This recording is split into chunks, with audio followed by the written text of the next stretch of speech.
전 18장 9절에서 17절까지 말씀을 함께 봉독하겠습니다.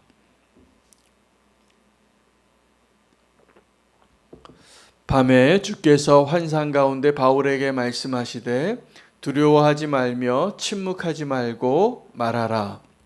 내가 너와 함께 있음에 어떤 사람도 너를 대적하여 해롭게 할 자가 없을 것이니 이는 이 성중에 내 백성이 많음이라 하시더라. 1년 6개월을 머물며 그들 가운데서 하나님의 말씀을 가르치니라.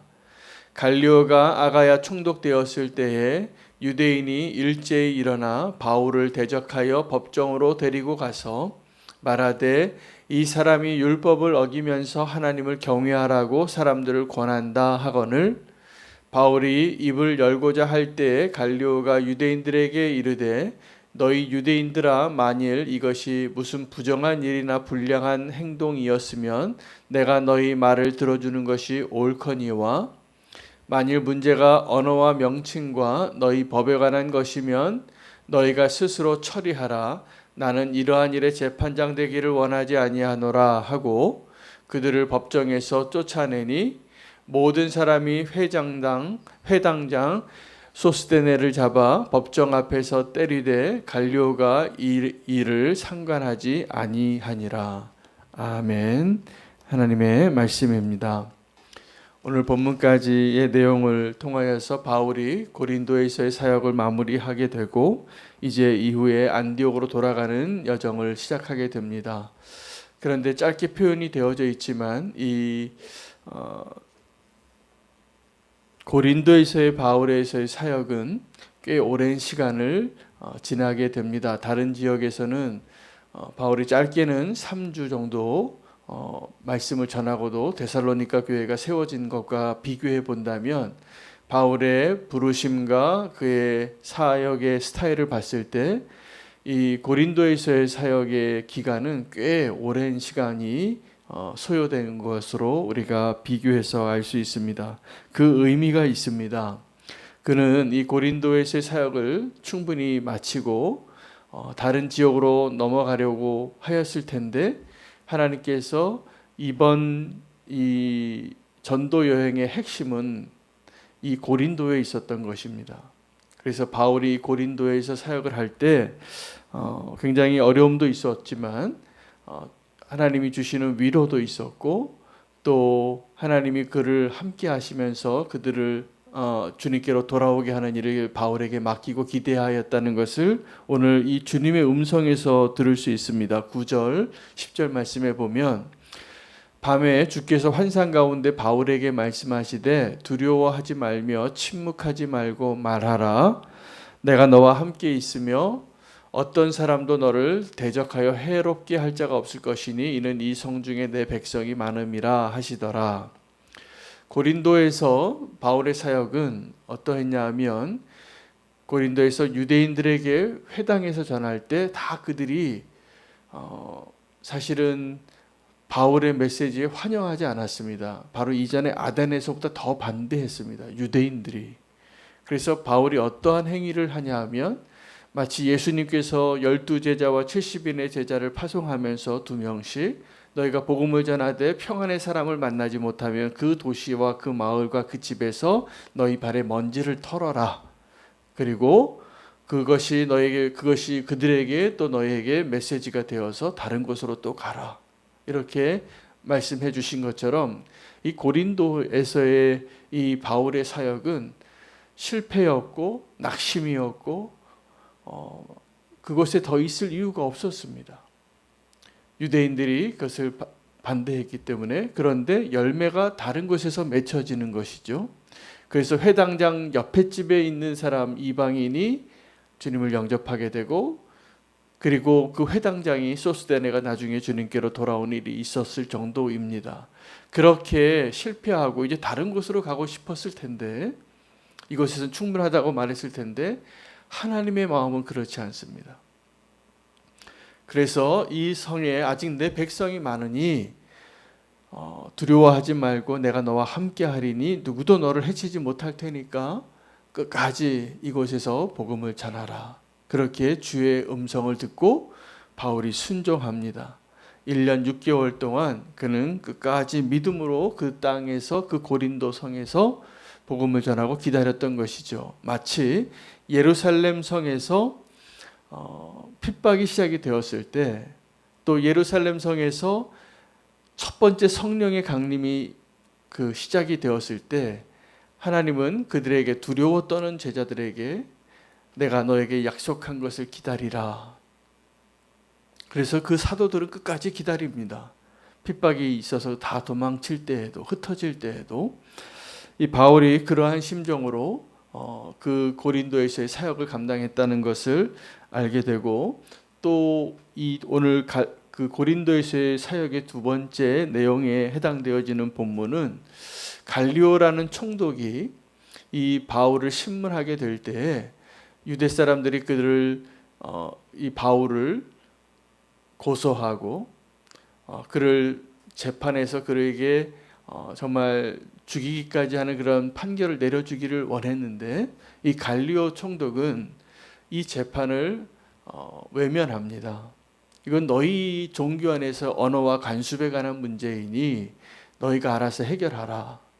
그리고 이 무리는 바울에게는 손을 대지 못하고 소스데네를 대신해서, 회당장이었던 소스데네를 대신 때리고 그 법정 앞에서 이렇게 폭력을 행하는데도 갈리오 총독은 상관하지 아니하였더라라고 기록하고 있습니다.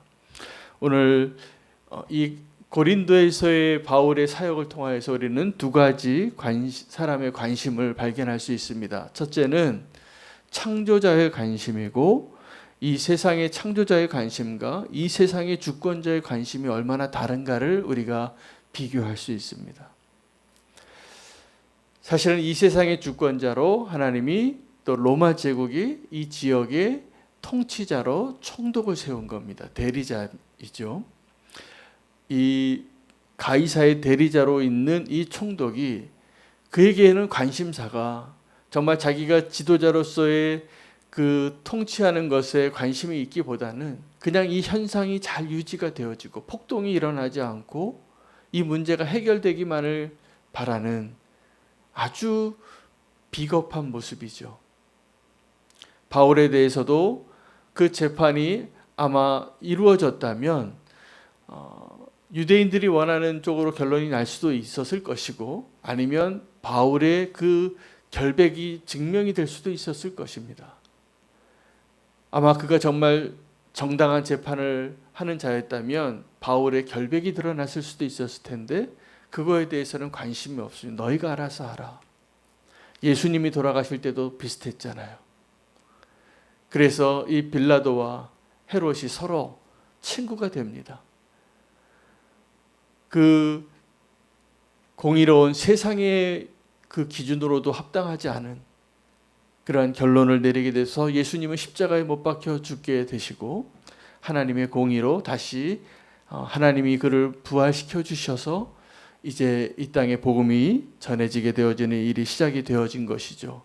이 고린도에서 이 갈리오 총독의 마음은 그 빌라도의 마음과 똑같습니다. 자기의 유익이, 또 자기의 관심이 해당되지 않으면 자기가 책임지고 돌봐야 할 공의로운 사회를 이루는 데에는 별로 관심이 없습니다. 하나님께서 그 권위를 그 총독에게, 이 세상 통치자에게 왜 주었을까요? 그래도 하나님의 공의를 지키는 마지막 보루와 같이 권한을 주고 힘을 주어서 이 사회를 더불어 살아갈 수 있는 사회를 만들라고, 그 사람이 부족하든 자격이 없든 상관이 없이 그 일을 가능하게 하신 분은 하나님이 그 권위를 부여하신 것일 것입니다. 그런데 갈리오는 그 일에 관심이 없습니다. 자기가 권력을 갖고 그것을 유지하는 데만 관심이 있기 때문에 이 유대인들이 소스데네라는 그 회장당을 죄가 없는데도 때리고 폭력을 가해도 상관하지 아니하였더라. 그것은 또 하나의 묵인이죠. 잘못된 것을 그냥 묵인하는 것. 오늘 우리도 그러한 모습이 다 없어지기를 원합니다.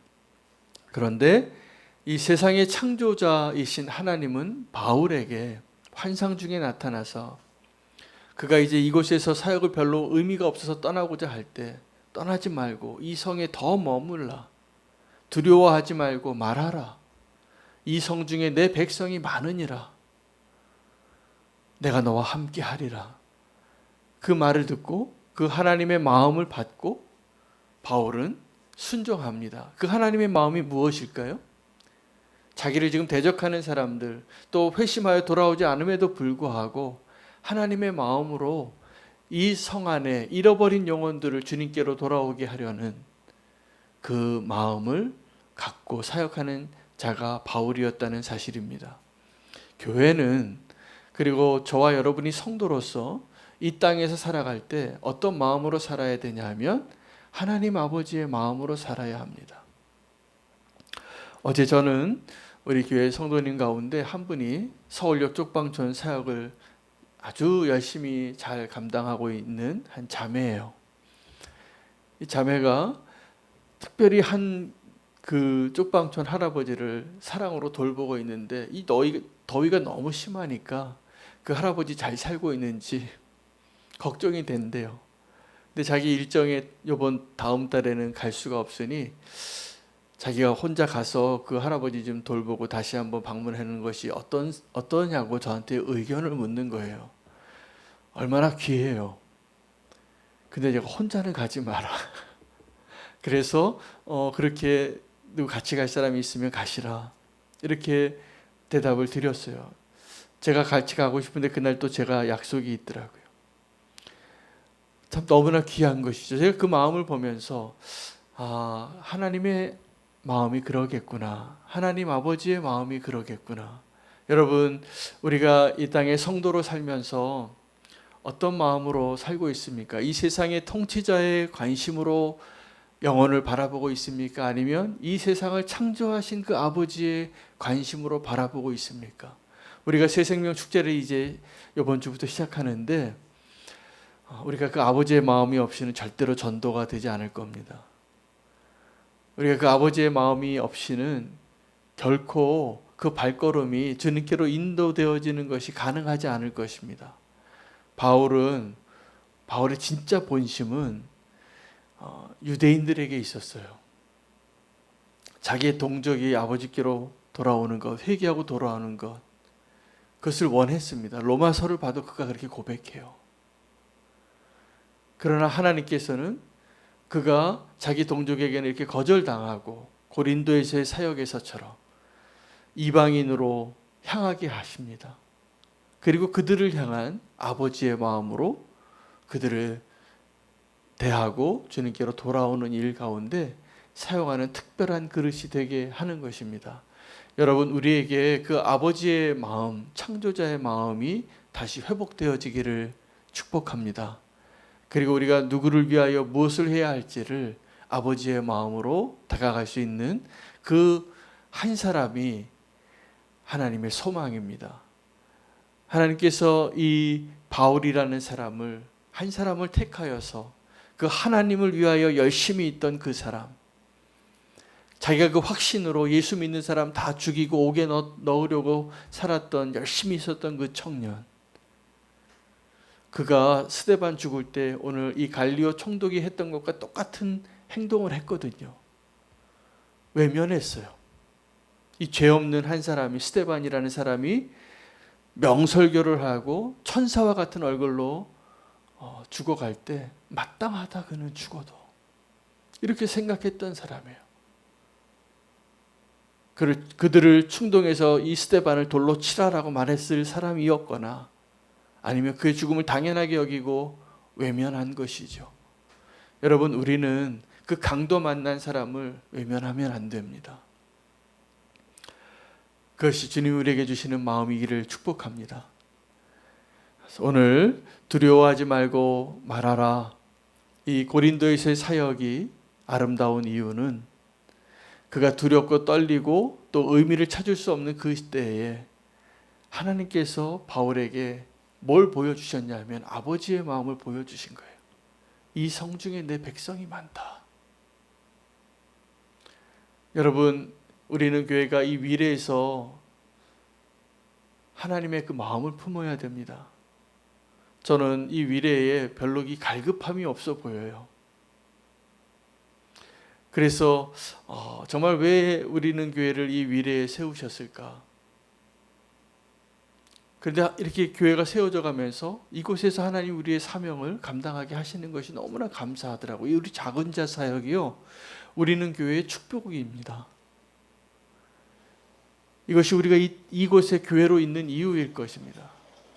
이곳에 데이케어 센터에, 또 요양병원에, 또 우리가 이곳에서 하나님이 택한 사람들을 불러서 모아서 하나님의 일을 하시려는 하나님의 계획이 분명할 것입니다. 우리가 아버지의 마음을 이 환상 가운데 들었던 바울처럼 오늘 그것을 기도하고 발견할 수 있는 저와 여러분 되시기를 축복합니다. 이 성중에 내 백성이 많으니라. 이 위례 지역에 저는 계속 그것을 기도해요. 우리를 이곳에 교회가 너무 많은데 왜 또 우리를 이곳에 교회를 세우셨을까? 이 건물에만 교회가 4개예요. 근데 분명히 하나님의 이유가 있다고 믿습니다. 그래서 하나님께서 오늘 우리는 교회가 왜 이곳에 있는지, 그리고 내가 이곳에 왜 존재하는지를 발견할 수 있는 기도가 주님께 올려지기를 소망합니다. 오늘 이 말씀 붙잡고 함께 기도하겠습니다. 더불어서